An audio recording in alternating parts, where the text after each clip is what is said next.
ជំរាបសួរអ្នកទាំងអស់គ្នាថ្ងៃនេះយើងនឹងរៀនអំពី clear phrasal verb check up on តើ check up on មានអត្ថន័យនឹងការប្រើប្រាស់របៀបម៉េច check up on to check up on someone គេឲ្យនិយមន័យថា to find out if someone is doing what they said they would do or what you want them to do មានន័យថាយើងទៅត្រួតពិនិត្យមើលអ្នកណាម្នាក់ដោយសារតែយើងចង់ដឹងថាម្នាក់នោះធ្វើកិច្ចការដែលអ្នកឯងឲ្យធ្វើឬក៏អត់ឬក៏ធ្វើកិច្ចការដែលម្នាក់នោះសន្យាថាធ្វើឬក៏អត់អូខេហើយបើយើង to check up on something គេឲ្យនិយមន័យថា to investigate to make sure something is true or correct មានន័យថាបើសិនជាយើងទៅត្រួតពិនិត្យមើលរបស់របរអ្វីមួយឬក៏វត្ថុអ្វីមួយឬក៏ស្ថានភាពអ្វីមួយយើងចង់ដឹងថាវត្ថុឬក៏របស់របរនោះវាពិតឬក៏មិនពិតត្រឹមត្រូវឬក៏មិនត្រឹមត្រូវ Why do you constantly check up on me? Why do you មានន័យថាតើហេតុអ្វីបានជាអ្នក constantly ដូចថាជាញឹកញាប់ឬក៏ឧស្សាហ៍ check up on me មានន័យថាមកត្រួតពិនិត្យខ្ញុំឬក៏មកមើលខ្ញុំដោយសារតែចង់ដឹងថាខ្ញុំនឹងធ្វើអ្វីខ្លះ Why do you constantly check up on me?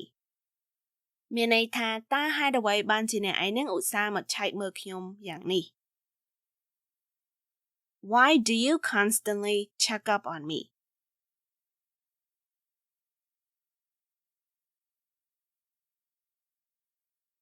My friend went to check up on me because I hadn't answered her phone calls for weeks. My friend មានន័យថាមិត្តឬក៏ពួកម៉ាក់របស់ខ្ញុំ went to check up on me មានន័យថាមកត្រួតពិនិត្យមើលខ្ញុំឬក៏មកឆែកមើលខ្ញុំដោយសារតែមិត្តរបស់ខ្ញុំនឹងចង់ដឹងថាខ្ញុំនឹងយ៉ាងម៉េចទៅហើយដូចថាមកចង់សួរសុខទុក្ខថាខ្ញុំនឹងដូចថាមានរឿងអីកើតឡើងមកខ្ញុំដែរឬទេ because មានន័យថាពីព្រោះឬក៏ដោយសារ I មានន័យថាខ្ញុំ hadn't answered មានន័យថាមិនបានឆ្លើយតប her phone calls មានន័យថាពេលនាងទេមករកខ្ញុំ for weeks មានន័យថារាប់អាទិត្យឬក៏រាប់សប្តាហ៍ My friend went to check up on me because I hadn't answered her phone calls for weeks មិត្តខ្ញុំបានទៅឆែកមើលខ្ញុំដោយសារតែនាងនឹងចង់ដឹងពីស្ថានភាពរបស់ខ្ញុំដូចថាខ្ញុំនឹងយ៉ាងម៉េចយ៉ាងម៉ាទៅហើយតើហេតុអ្វីបានជាខ្ញុំនឹងមិនបានលើកទូរស័ព្ទរបស់នាងរាប់អាទិត្យ My friend went to check up on me because I hadn't answered her phone calls for weeks.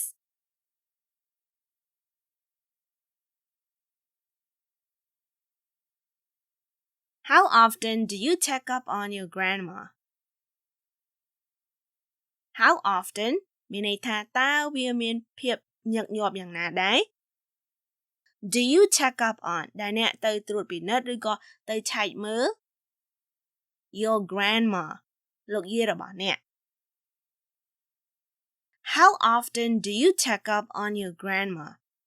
ប្រយោគសំណួរមួយនេះគេចង់មានន័យថាតើអ្នកឯងនឹងទៅសួរសុខទុក្ខលោកយាយរបស់អ្នកឯងនឹងជាញឹកញាប់យ៉ាងណាដែរដូចថាមួយខែទៅប៉ុន្មានដង How often do you check up on your grandma?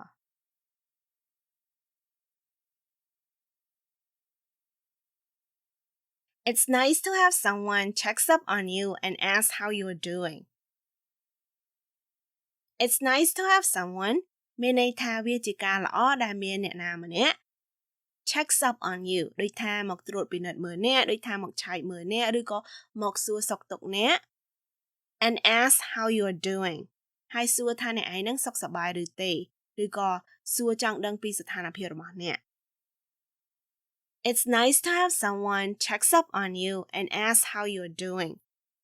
មានន័យថាវាជាការល្អពេលដែលមានអ្នកណាម្នាក់មកសួរសុខទុក្ខឬក៏មកត្រួតពិនិត្យមើលអ្នកដូចថាចង់ដឹងថាអ្នកឯងនឹងយ៉ាងម៉េចយ៉ាងម៉ាទៅហើយចង់ដឹងពីស្ថានភាពរបស់អ្នកតើអ្នកឯងនឹងសប្តាហ៍ថ្ងៃធ្វើអ្វីខ្លះ It's nice to have someone checks up on you and asks how you're doing.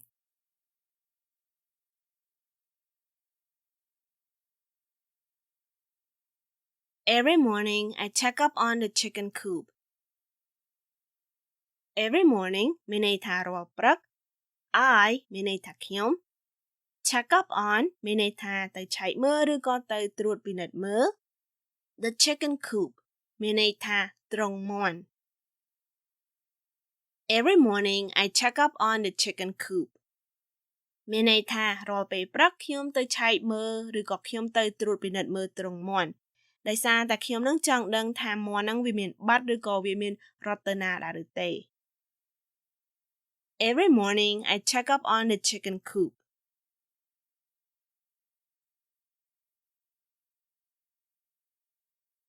It's my job to check up on my grandfather's property. It's my job មានន័យថាវាជាតួនាទីឬក៏វាជាកិច្ចការរបស់ខ្ញុំ to check up on ទៅត្រួតពិនិត្យមើល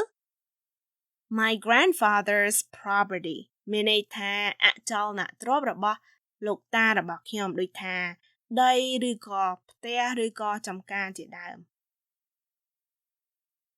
It's my job to check up on my grandfather's property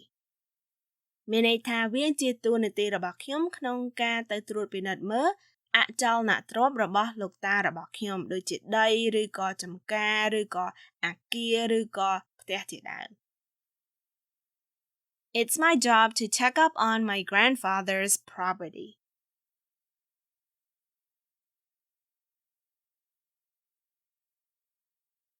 I go upstairs to check up on my daughter to see if she's doing her homework.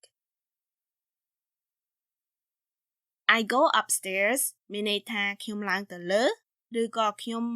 ឡើងទៅជាន់លើ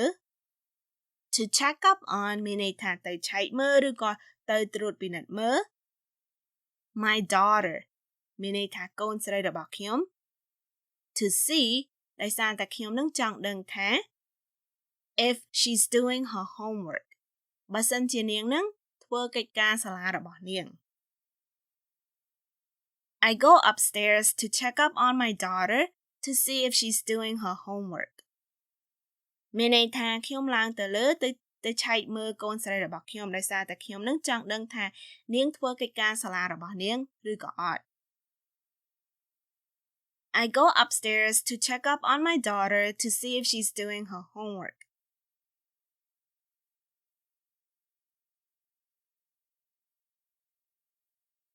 My mom calls me multiple times a day to check up on how I'm doing at my friend's house. My mom មានន័យថាម៉ាក់របស់ខ្ញុំ calls me ដូចថាទៅមកខ្ញុំ multiple times a day ដូចថាមួយថ្ងៃច្រើនដងច្រើនសារ to check up on ដូចថាមកត្រួតពិនិត្យមើលខ្ញុំឬក៏មកឆែកមើលខ្ញុំ how I'm doing at my friend's house ថាខ្ញុំនឹងយ៉ាងម៉េចយ៉ាងម៉ាទៅហើយនៅផ្ទះមិត្តរបស់ខ្ញុំនឹង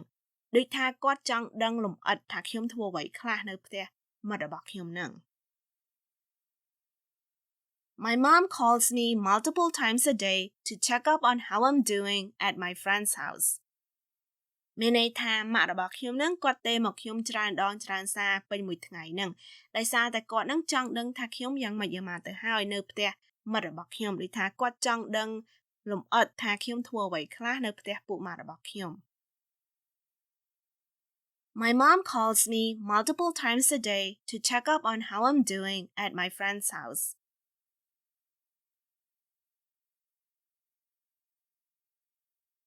ឧទាហរណ៍របស់យើងមានតែប៉ុណ្ណឹងនោះទេនាងខ្ញុំសង្ឃឹមថាអ្នកទាំងអស់គ្នាយល់ពីអត្ថន័យនិងការប្រើប្រាស់ clear កិរិយាសព្ទមួយនេះ Okay so clear កិរិយាសព្ទមួយនេះយើងអាចប្រើជាមួយមនុស្សក៏បានជាមួយវត្ថុក៏បានបើយើងប្រើជាមួយមនុស្សមានន័យថាយើងទៅត្រួតពិនិត្យមើលអ្នកណាម្នាក់ដោយសារតែយើងចង់ដឹងថាម្នាក់នោះធ្វើអ្វីដែលយើងប្រាប់ឲ្យធ្វើឬក៏អត់ឬក៏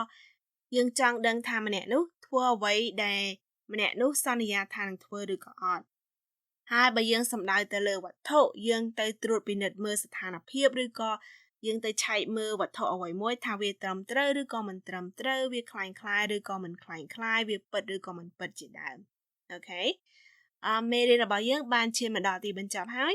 នាងខ្ញុំ Manylen សូមអរគុណអ្នកទាំងអស់គ្នាដែលបានមករៀនភាសាអង់គ្លេសជាមួយនាងខ្ញុំ នាងខ្ញុំសូមអរគុណសូមជួបគ្នានៅវគ្គក្រោយជំរាបលា Bye